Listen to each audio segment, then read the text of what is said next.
Aloha, so I'm back here on the Water Buffalo Farm in Central Florida, and behind me you can see the pond.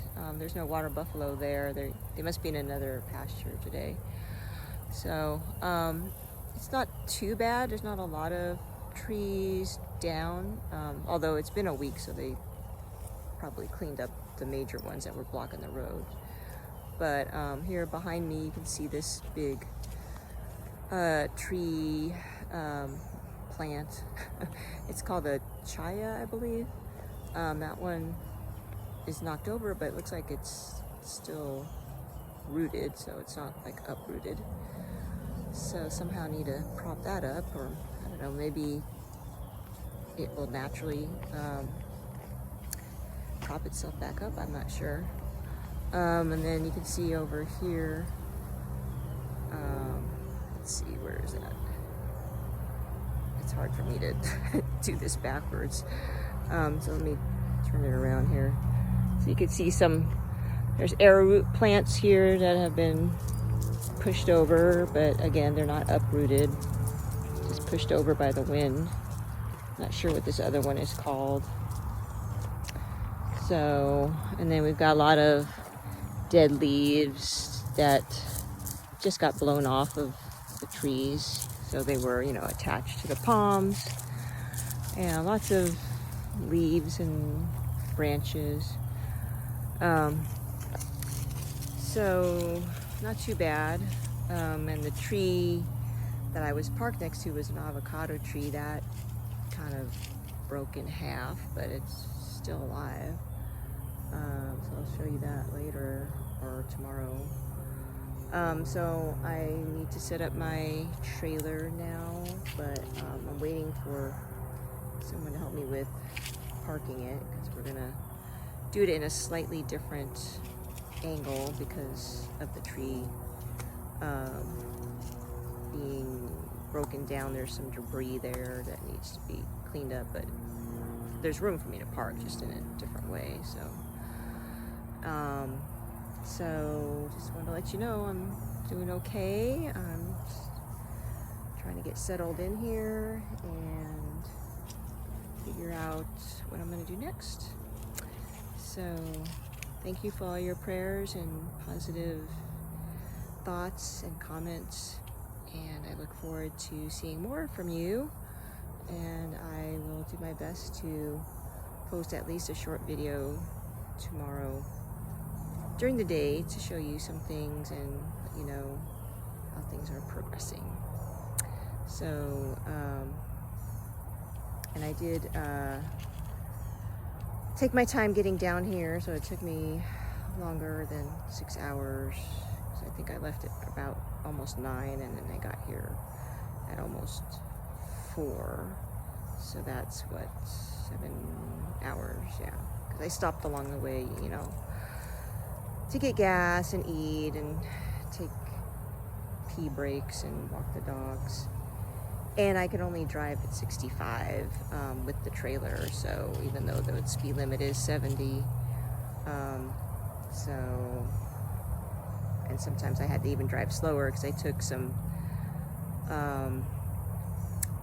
routes that have less traffic, that don't go through like major cities. So when it goes through the small towns, I have to slow down to 35. So that accounts for why it took 7 hours. So, but it was nice. I like driving through small towns because it just kind of breaks things up, and it's nice to see the local businesses instead of all the big box stores.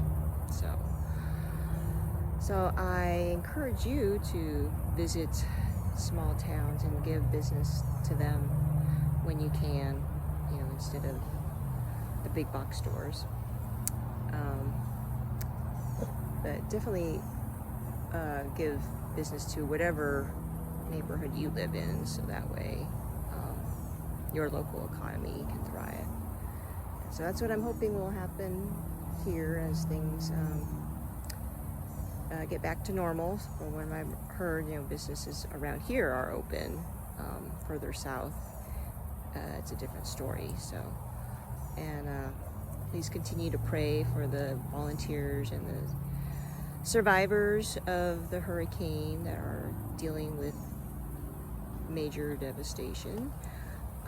I did see a lot of electrical trucks, I guess you would call it, coming back, so they probably just was able to volunteer for a week, but not as many as I saw going down there, so I'm sure there's still some more down there, maybe for another week or two, and then they probably trade off, is what I'm thinking, because it's hard work mentally and physically.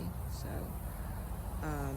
my heart goes out to the people that are volunteers, and also the ones that it's their job, because it's hard to see all that devastation and try to be